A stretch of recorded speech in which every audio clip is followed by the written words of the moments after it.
Hey guys, Thank you. good to see you. I like that. Look at that. Look at these guys. Wow. Wow. What a crew. Well, What a crew. Hey Nadine, good to see you. Come on over. Good to see you, bud. Thank you. well, thank you very much. Good morning, everyone. For those of you who may not know me, my name is Parm Gill, and I'm the Conservative candidate in this great riding of Milton East, Halton Hills South. And I want to thank all of you for joining us this morning for this important announcement.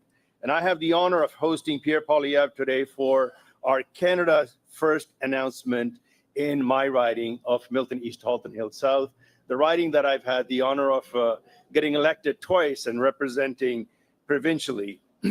As I'm going around, this is one of the most important elections in our lifetime, and I'm talking to individuals in my riding door to door each and every day. One thing that I'm hearing loud and clear is that after this lost Liberal decade, the cost and crime has gone up and economy has gone down under the America's thumb. And it's clear that the Liberals do not deserve a fourth term. It is time to put Canada first and elect a Conservative government.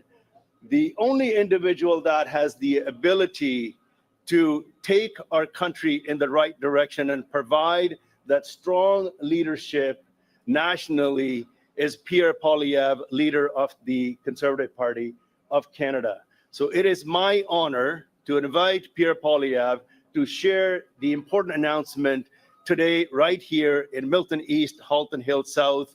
Ladies and gentlemen, please help me welcome the leader of the Conservative Party and the next Prime Minister of Canada, Pierre Poilievre. Thank you very much.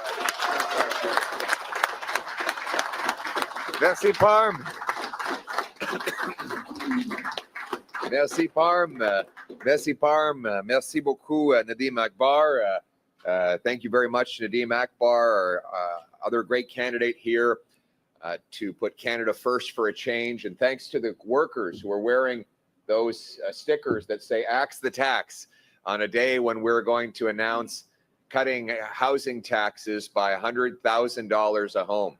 Une journée où on va annoncer notre plan pour couper les taxes sur le logement de $100,000 pour chaque maison, and to present the choice in the next election after the lost Liberal decade of rising costs and crime and a falling economy under America's thumb, whether we're going to whether we can afford a fourth Liberal term, or whether it's time for a change in government to axe taxes, build homes, unleash our resources, and bring home our jobs to stand up to Washington with strength.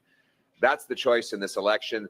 Si on, après la décennie perdue des libéraux, avec les prix et la criminalité qui augmentent et l'économie qui est tombée sur la dépendance des Américains, est-ce qu'on peut les élire pour un quatrième mandat?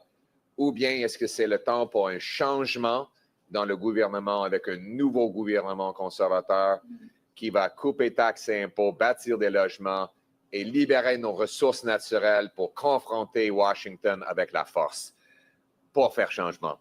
But before I get into that conversation today, we have to address once again yesterday's historic mistreatment of Canada by President Trump. I condemn President Trump for keeping the tariffs on Canada, all while he offered a 90-day pause on tariffs for dozens of other countries. It remains a mystery why the president treats Canada worse than dozens of other faraway countries who are not America's best friend. And this, of course, happened after Prime Minister Carney boasted that he had had a productive call with President Trump and that he had made, quote, progress. What progress? There are more tariffs, American tariffs on Canada today than there were when Prime Minister Carney took office, while dozens of other countries have secured pauses. Now, I'm not blaming Mr. Carney for the fact that there are even more American tariffs on Canada now than there were when he took office, or for the fact that other countries got a pause in tariffs while he failed to secure one here in Canada. We will all work to end the tariffs on day one after the next election, regardless of who wins. But that's why the fact is that Mark Carney and no one else controls Donald Trump. That's why Carney's biggest election promise and distraction are empty. He's telling you to forget about the lost Liberal decade of rising costs, crime, taxes, and housing prices, because he's somehow a magical negotiator. But we're learning that that is not true. He does not control President Trump. No one does. What we do control is what we do here in Canada. And we know what we need to do in this country. And that is to reverse the Liberal policies that Mark Carney advised Trudeau to do, and that every present Liberal candidate and MP supported and helped put in place, the policies that have driven away our jobs and weakened our economy. We cannot afford a fourth Liberal term of rising crime and taxes and a falling Canadian economy. We need a change in government to axe taxes, bring home our jobs, and stand up to the Americans from a position of strength. And that is the choice in this coming election. Donc, avant de parler de mon annonce d'aujourd'hui, je dois dire quelques mots sur le fait que M. Trump a maltraité le Canada encore. Alors qu'il a annoncé une pause de 90 jours sur les tarifs douaniers visant des dizaines de pays, il a gardé en place les tarifs sur le Canada, sur notre acier, notre aluminium, nos autos, notre bois d'œuvre et plus encore. Réfléchissez pour un instant. Il a accordé une pause aux 12 pays à travers le monde, outre-mer, mais il a gardé les tarifs sur le Canada. Et ça, après que le premier ministre Mark Carney se soit vanté d'avoir eu un appel productif, et je cite, avec le président, qui a permis de faire du, et je cite, progrès. Quel progrès? Il y a maintenant plus de tarifs douaniers sur le dos du Canada qu'il y en avait quand M. Carney est arrivé au pouvoir. Et il y a plus de pauses pour les autres pays qui ne sont pas là pour le Canada. Écoutez, je ne blâme pas M. Carney pour ça. Il ne contrôle pas M. Trump. Mais c'est exactement le point. M. Carney se présente avec une fausse promesse qu'il peut contrôler ce que M. Trump va faire. Personne ne peut le faire. Tous les candidats vont évidemment travailler pour mettre fin immédiatement aux tarifs et avoir un nouveau accord de libre-échange rapide. Mais on ne peut pas contrôler ce que M. Trump va faire. On doit se concentrer sur ce qu'on peut faire. Et il faut reconnaître que M. Carney veut vous faire oublier les décennies perdues des libéraux, d'augmentation de coûts de logement, de criminalité, de dette, de l'inflation, tout en disant qu'il va contrôler les décisions de Trump, ce qui est impossible.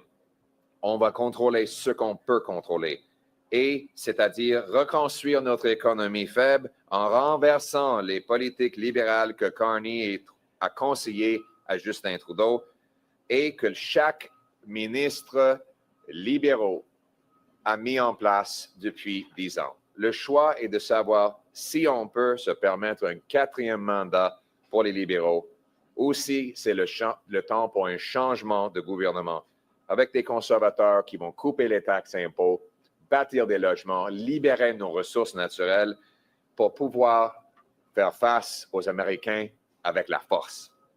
And that's why I'm here today, to restore Canada's promise that if you work hard, you can afford a beautiful home on a safe street in a thriving community under our proud flag. But after 3 Liberal terms, that promise is broken. Housing costs have doubled after the Liberals inflated housing demand with out-of-control immigration and money printing, while blocking housing supply with bureaucracy that drives up the cost of home building. So for the first time in our history, an entire generation of young people can't imagine buying their own house. I won't speak for them, but I would imagine many of these gentlemen here, many of the ladies and gentlemen here, who are literally building homes, can't afford to buy homes. That is the ultimate injustice. And it was never like this before the lost Liberal decade. Ça n'a jamais été le cas que les charpentiers, plombiers et électriciens qui bâtissent nos maisons n'étaient pas capables de les acheter, mais c'est le cas après les décennies perdues des libéraux. We've had the worst housing inflation in the G7 under this Liberal government. And the worst of that inflation happened while Mark Carney was Justin Trudeau's economic advisor. Carney worsened the housing crisis in the United Kingdom, where he printed great sums of money and inflated the costs over there. He's been widely blamed by the British media for the housing crisis in that country, even though the Canadian media continues to cover up his disastrous overseas record. In Canada, back here in Canada, it now takes more time to save up for a down payment, 29 years in Toronto, than it used to take to pay off the whole mortgage. It's hardly a surprise then that 80% of our young people say they will never be able to afford a home. Le coût du logement a doublé après que les libéraux ont gonflé la demande avec l'immigration et l'impression de l'argent hors de contrôle. En même temps, ils ont bloqué la construction de logements, ce qui prive les Canadiens de l'offre. Donc, on a la pire inflation immobilière parmi le G7 et le deuxième pire parmi les 36 pays de l'OCDE depuis la décennie perdue des libéraux. Les Canadiens n'ont pas des moyens de vivre dans les villes où ils ont grandi et les jeunes doivent rester chez leurs parents au lieu de commencer leur vie et avoir des enfants. J'appelle ça la décennie perdue des libéraux, où le coût du logement a augmenté plus vite que dans n'importe quel pays du G7, où le coût d'une mise de fonds, de loyer et d'une hypothèque a doublé. Aujourd'hui, au Canada, il faut plus de temps pour économiser pour une mise de fonds que ça prenait pour payer toute l'hypothèque avant les libéraux. Ce n'est pas étonnant que 80% des jeunes ne peuvent plus acheter une maison. We cannot afford to prolong the lost Liberal decade. We cannot allow Mark Carney to continue the same devastating Liberal policies that created the housing hell in the first place. And we need a new Conservative government to put home buyers first for a change. And that means we need to bring homes that Canadians can afford. Today, I am announcing my plan to cut home building taxes by $100,000 per home so that Canadians can save money when they buy. I'll do this by, 1, incentivizing municipalities to cut building taxes, and 2, by eliminating the federal sales tax on new homes. Each of those measures will save up to $50,000 on the cost of a single home. That's a total of $100,000. In fact, the GST elimination will be even more powerful in big centers like the GTA and the Greater Vancouver area, because there housing is more expensive, and therefore the value of that tax cut will be as much as $65,000 alone, on top of the new tax cuts that I'm announcing today through these municipal incentives. My government will also require municipalities to publicly report their development charges and explain how the federal reimbursement will be used so Canadian municipalities are accountable when they reduce these fees. C'est pourquoi aujourd'hui, j'annonce mon plan pour réduire les taxes de $100,000 par logement.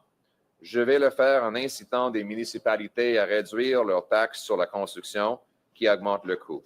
Mon gouvernement va rembourser les municipalités qui réduisent leurs taxes de construction. On va leur donner 50% d'un remboursement pour chaque dollar de réduction qu'ils font. Donc, on va essayer de réduire de 50 000 des frais de construction pour chaque logement, en plus d'à peu près 50 000 en économie à cause de notre élimination de la TPS sur les nouveaux logements. Ça va aider à économiser juste à 100 000 pour la construction d'un logement. De plus, mon gouvernement va exiger que les municipalités rendent public leurs coûts et expliquent comment ils font pour réduire leurs frais. On va aussi insister que les municipalités libèrent le terrain et accélèrent les permis de construction afin de bâtir 15% plus de logements par an.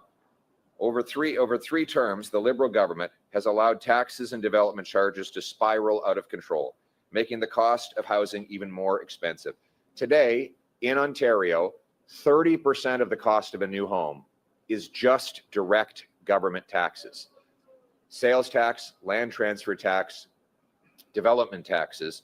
On top of that, there are thousands of dollars of soft costs like delays, zoning, consultants, lobbyists, lawyers, and countless other fees. More money from a new home today built in Canada goes to bureaucrats in office buildings than goes to the carpenters, electricians, and plumbers that actually build the homes.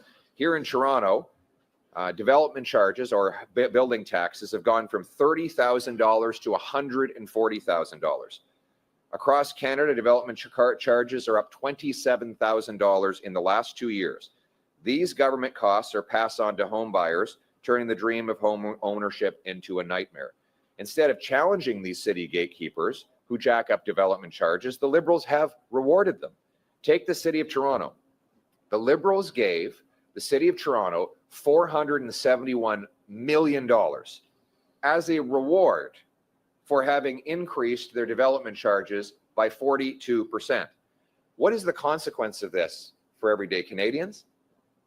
Construction is down 39% this year in Toronto. In Victoria and Ottawa, it's the same story. More federal money to reward municipal politicians who've jacked up home building costs.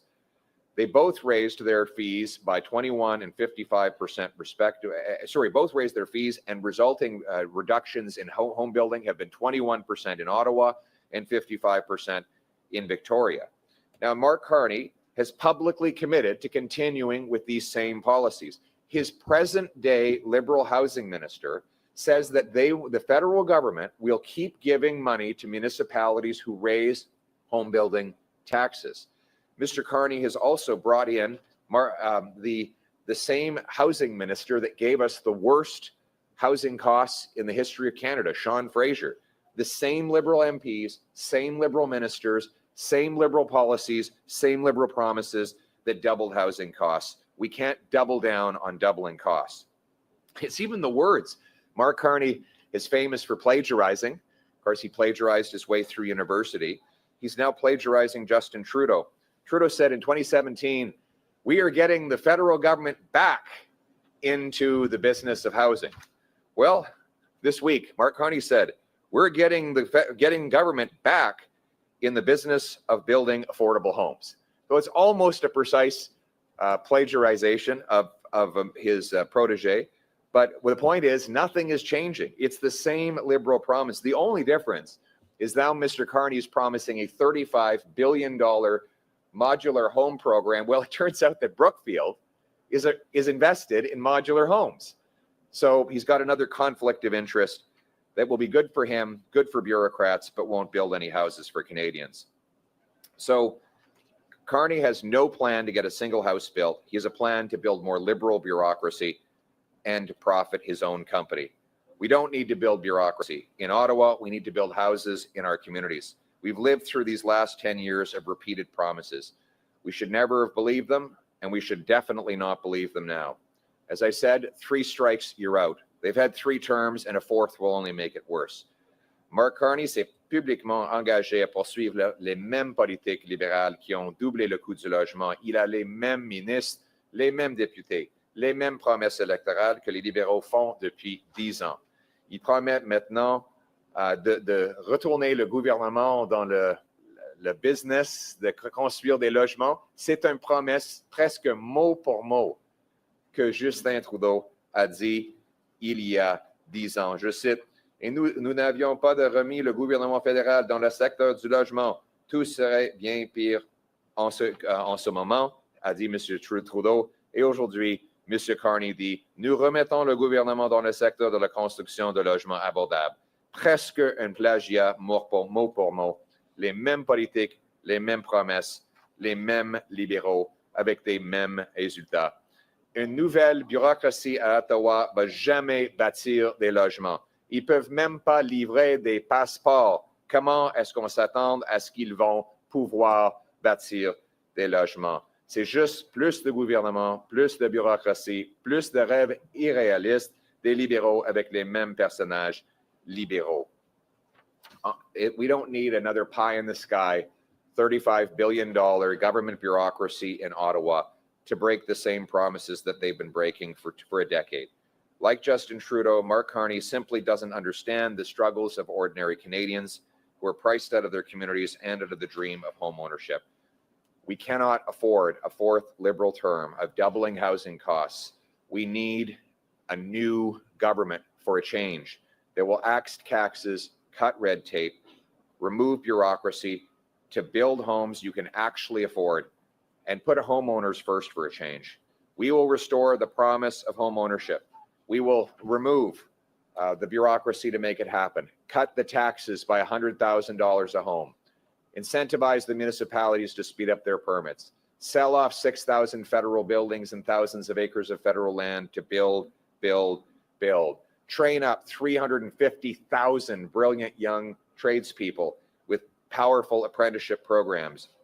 We'll cut, when they graduate, we'll cut their income tax by 15%. So they bring home more of their paycheck. You guys work hard. You should bring home more of your paycheck. And I'll be cutting your taxes when I'm Prime Minister so that your work finally pays off. We'll repeal the Liberal No New Pipelines and No New Development Law, C-69, so we can build things again in Canada. We will bring safety to our streets. By the way, I gather that Mark Carney is now talking about crime. This after Liberals unleashed a massive crime spree in our country with their catch and release criminal justice policy. Catch and release, C-75, allows repeat offenders out of jail within minutes of their latest arrest. House arrest under C-5, another law still in place the Liberals brought in. Mr. Carney said yesterday when he was asked about my 3 strikes you're out policy, he said, well, he thinks that he doesn't like the baseball analogy, but he does think that criminals should face the full force of the law. The problem is the Liberal laws have no force. And that's the reason why we have so much crime. Liberal laws allow the offenders to be out 60 or 70 times in a row. Don't be fooled by whatever Mark Carney promises today. He had the public safety minister who allowed Paul Bernardo out of a maximum security penitentiary is now Mark Carney's Liberal chief of staff. David Lametti, the Liberal justice minister who kept in catch and release bail and house arrest for rampant offenders, is now a paid advisor of Mark Carney. This electing the same Liberals for a 4th time is not going to change what they do on crime. If you want a real change on crime, what you need is a new government, a conservative government that will lock up criminals with a 3 strikes you're out law, bring jail and not bail, ban the hard drugs, close the drug dens, give 50,000 deserving people the treatment and recovery they deserve. Si on veut un vrai changement sur la criminalité, il faut un nouveau gouvernement conservateur qui va mettre les vrais criminels en prison et donner un traitement à ceux et celles qui en ont besoin. C'est ça le changement dont on a besoin pour rétablir la promesse du Canada, que chacun qui travaille fort peut avoir une belle vie dans une belle maison abordable, sur une rue sécuritaire sous notre fier drapeau canadien. C'est ça, mettre le Canada d'abord pour faire changement. What we need is a new government with a real change to bring home the Canadian promise that hard work gets you a great life in a beautiful and affordable home on a safe street under our proud flag. Canada first for a change. Let's bring it home. Thank you. Thank you. We will now go to questions. Please say your name and outlet. Good morning, sir. Roger Collins, CHCH. Just talking about jails in this region, a lot of them are at capacity or over capacity. Your 3 strikes and you're out plan kind of means more people are going to jails. Do you have a plan to build any new ones? No, and not more. It's not that more people are going to jail. It's that the people that are in and out of jail already are going to stay there. See, what's happening, we don't have a lot of criminals in Canada. That's the good news. The bad news is they're very productive. It's the same tiny group that go in and out of the revolving door. We have to reserve them a room anyway because we know they're coming back. In Vancouver today, Vancouver last year, they arrested the same 40 offenders 6,000 times. So each offender was arrested 150 times in 1 year. Those people basically have a reserved room in the prison. It's just that they keep getting released to reoffend. There's one guy in Penticton, his name is Levi. You can ask the police about him there. He does so much crime that when he's out of prison, the crime rate for the entire city goes up. That guy is in and out of jail constantly. The people that are shooting up our streets, they're in and out of jail constantly. So they're already reserved a room. What I'm saying is get rid of the revolving door and replace it with an iron gate so that they don't get out. You know, when Prime Minister Harper was in office, we passed major crackdown on crime. And the Liberals said, you're going to have to build these mega prisons to accommodate all the criminals. You know what happened? Not only did crime go down by 25%, incarcerations went down. Because what we did is lock up the rampant offenders who were going to be in and out anyway. For them, it's like the Hotel California. They check out, but they never leave. And then the rest of them were scared that there'd be consequences. There is no fear among criminals today. Police officers tell me that criminals don't even bother trying to avoid getting caught. They go in and rob liquor stores without a mask on, and they walk slowly out the door because they know there will be no consequences even if they are caught. As soon as there are consequences, the softer, less habitual criminals, they'll find something else to do because they'll know it's not worth losing 10 years of their life behind bars. And then the rampant offenders, they will be locked up for good where they belong. That is how we're going to stop the crime. Look, the choice is this. After the lost Liberal decade of rampaging crime in our communities, are you going to give them a 4th Liberal term, or is it time for a change to put law-abiding Canadians first with a new Conservative government? Thank you. En français, s'il vous plaît. Merci. On n'aura pas besoin de plus de prisons parce que les criminels qu'on va garder en prison entrent et sortent toujours. Ils ont presque une chambre réservée aux prisons parce qu'ils refont et ils refont les mêmes crimes. On n'a pas beaucoup de criminels au Canada. C'est juste que chacun parmi eux est très productif. Ce dont on a besoin, c'est de les garder en prison.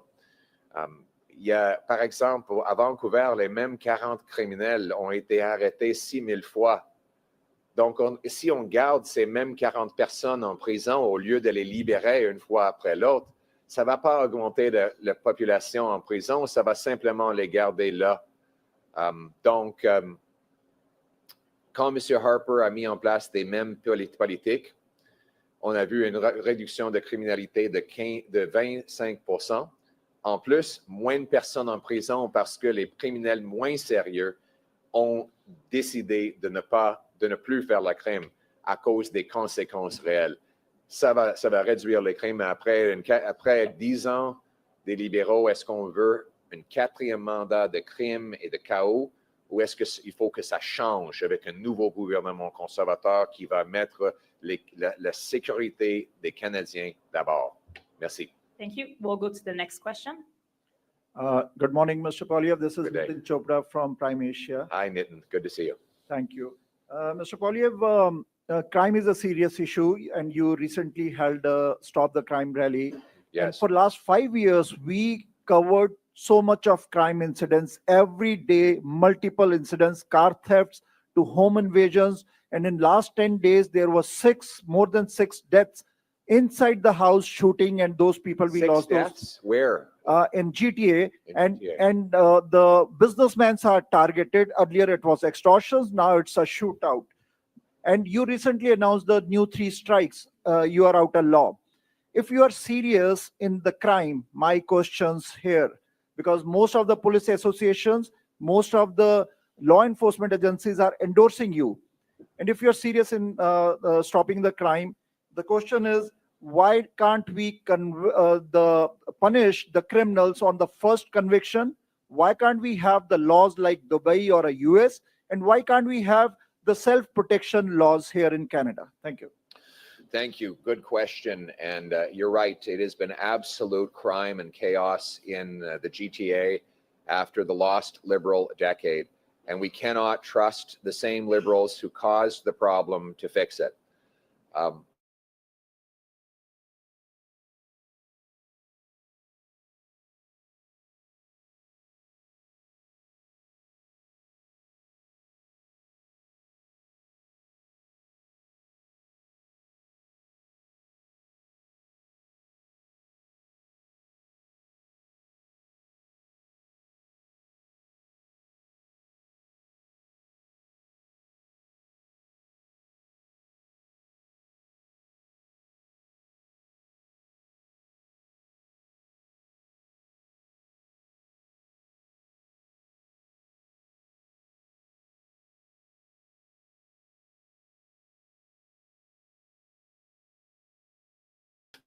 And that they will only ever be released after that 10 years if they prove beyond a shadow of a doubt that they're no longer a risk. And the only way they can do that is through impeccable behavior, consistent, clean drug tests, and by learning an employable skill in prison that shows they'll be able to get a job and contribute to society. If they don't do those things, a 3-time offender will literally never get out of prison.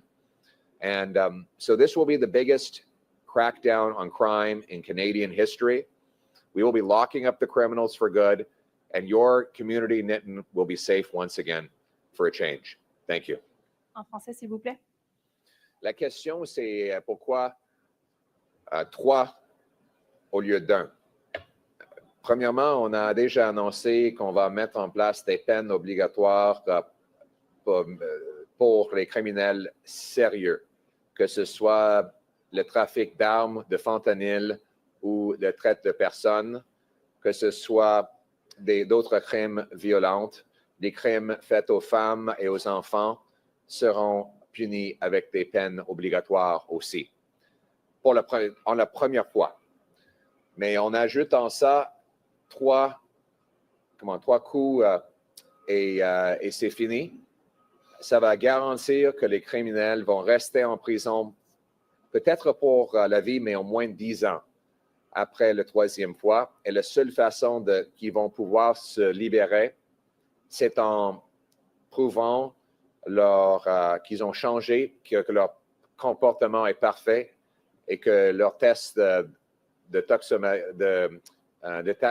test de drogue montre aucun usage des drogues dans la prison. C'est comme ça qu'on va éviter les crimes futurs et ramener la sécurité publique ici au Canada pour faire changement. On ne peut pas élire les mêmes libéraux qui ont causé le crime et le chaos pour un 4e mandat. Il faut que ça change avec un nouveau gouvernement conservateur. Merci. Thank you. We'll go to the next question.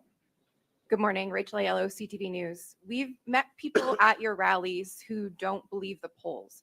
Do you believe the polls, and can you commit today that you will respect the results of the election no matter the outcome? Yes, and that decision will be based on whether, after a lost Liberal decade of rising crime and costs and a falling economy under America's thumb, we can afford a 4th Liberal term. or whether we want change with a new conservative government that will axe taxes, build homes, stop crime, unleash our resources so we can bring home our jobs and stand up to Washington from a position of strength. Thank you. En français, s'il vous plaît. Oui, merci. Le choix devant les Canadiens va être, si on veut, après la décennie perdue des libéraux qui ont augmenté la crime et les coûts et affaibli notre économie sous la dépendance des Américains, est-ce qu'on va leur donner un 4e mandat ou est-ce qu'il faut que ça change avec un nouveau gouvernement conservateur qui va couper les taxes et les impôts, stopper les crimes, bâtir des logements, libérer nos ressources pour ramener nos emplois et faire face aux Américains avec la force? Thank Thank you. you. We'll now take a question from Oui, the phone j'ai line. déjà répondu. Oui, évidemment. We'll take a question from the phone line, and this will be the last question. What's that? We'll take a question from the phone line, Thank you. and that will be the last question. We have a question from Pascal Basson from CSL. We will take one question and no follow-up. Is that your question? Oui, bon matin, Monsieur Poilievre. Je voulais vous questionner sur le français de hauts fonctionnaires dans la fonction publique. Il y a eu le cas récemment d'un faible nombre de dirigeants à la Banque du Canada qui ne maîtrisaient pas le français. Donc, ma question pour vous, est-ce qu'un gouvernement Poilievre obligerait les PDG et les dirigeants de sociétés d'État comme Air Canada, par exemple, ou Via Rail à être obligatoirement bilingues? Je dois avouer, le son n'était pas tout à fait clair. J'ai entendu presque 60%. Si vous pouvez répéter la question, ce serait bon. Oui, dites-moi si ça ne fonctionne pas, mais je voulais vous questionner sur le français des hauts fonctionnaires dans la fonction publique. Il y a récemment eu le cas d'un faible nombre de hauts dirigeants à la Banque du Canada qui ne maîtrisent pas le français. Donc, ma question pour vous, ça serait est-ce qu'un gouvernement Poilievre obligerait les PDG et les dirigeants des sociétés d'État comme Air Canada ou Via Rail, par exemple, à être obligatoirement bilingues? C'est sûr que les cadres dans la fonction publique et les agences et entreprises d'État doivent pouvoir s'exprimer dans les 2 langues officielles parce que leurs travailleurs sont francophones et anglophones et leurs consommateurs sont francophones et anglophones. Donc, nous, les conservateurs, nous respectons la loi sur les langues officielles et on va faire en sorte que les hauts fonctionnaires dans tous les postes liés au gouvernement vont pouvoir livrer les services et travailler avec des employés dans les 2 langues officielles. Thank you. This concludes the press conference today. Thank you very much. All right. Good to see you guys. Thank you very much. Good to see you. Thank you very much, guys. Good to see you. Good to see